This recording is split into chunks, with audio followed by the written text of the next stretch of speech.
मेरे प्यारे दोस्तों, काफ़ी समय पहले की बात है। प्रतापगढ़ नाम का एक राज्य था। वहाँ का राजा बहुत अच्छा था, मगर राजा को एक सुख नहीं था, वह यह कि उसके कोई भी संतान नहीं थी। अब वह राज्य के अंदर किसी योग्य बच्चे को गोद ले ले, ताकि वह उसका उत्तराधिकारी बन सके और आगे की बागडोर को सुचारू रूप से चला सके।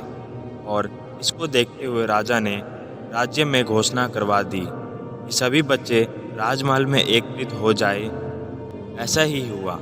राजा ने सभी बच्चे को पौधे लगाने के लिए भिन्न भिन्न प्रकार के बीज दिए और कहा कि अब हम 6 महीने बाद मिलेंगे और देखेंगे कि किसका पौधा सबसे अच्छा होगा। महीने बीत जाने के बाद भी एक बच्चा ऐसा था जिसके गमले में वह बीज अभी तक नहीं फूटा था, लेकिन वह रोज उसकी देखभाल करता था और रोज पौधे को पानी देता था। देखते ही देखते 3 महीने बीत गए। बच्चा परेशान हो गया। तभी उसकी माँ ने कहा कि बेटा धैर्य रखो, कुछ बीजों को फलने में ज़्यादा वक्त लगता है। और वह पौधे को सींचता रहा। 6 महीने हो गए।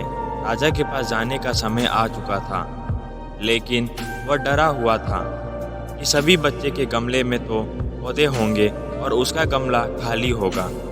लेकिन वह बच्चा ईमानदार था और सारे बच्चे राजमहल में आ चुके थे। कुछ बच्चे जोश से भरे हुए थे, क्योंकि उनके अंदर राजा का उत्तराधिकारी बनने की प्रबल लालसा थी। अब राजा ने आदेश दिया, सभी बच्चे अपने अपने गमले दिखाने लगे, मगर एक बच्चा सहमा हुआ था क्योंकि उसका गमला खाली था।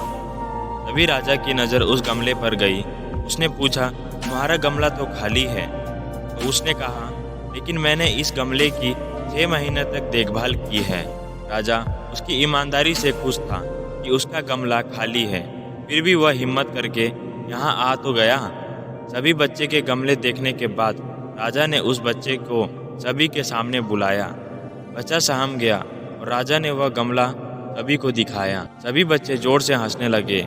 राजा ने कहा, शांत हो जाइए, इतने खुश मत होइए। आप सभी के पास जो पौधे हैं वो सब बंजर है। आप चाहे कितनी भी मेहनत कर ले, उनसे कुछ नहीं निकलेगा। लेकिन असली बीज यही था। राजा उसकी ईमानदारी से बेहद खुश हुआ और उस बच्चे को राज्य का उत्तराधिकारी बना दिया गया। आप जीवन में देखते हैं दोस्तों, अपने अंदर ईमानदारी का होना बहुत ज़रूरी है।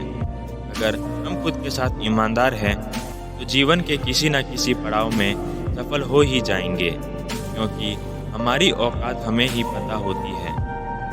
हम खुद को पागल बनाकर खुद का ही नुकसान करते हैं। अपने सुझाव और सवाल मुझे कमेंट्स करके बताइए, जिससे कि इस चैनल को आपके लिए और बेहतर कर सकूं। नई नई प्रेरक बातें आपसे साझा करने की प्रेरणा मुझे आपसे ही मिलती है, बस आपके एक subscribe, like, comments and share करने से। धन्यवाद और आप खुश रहो।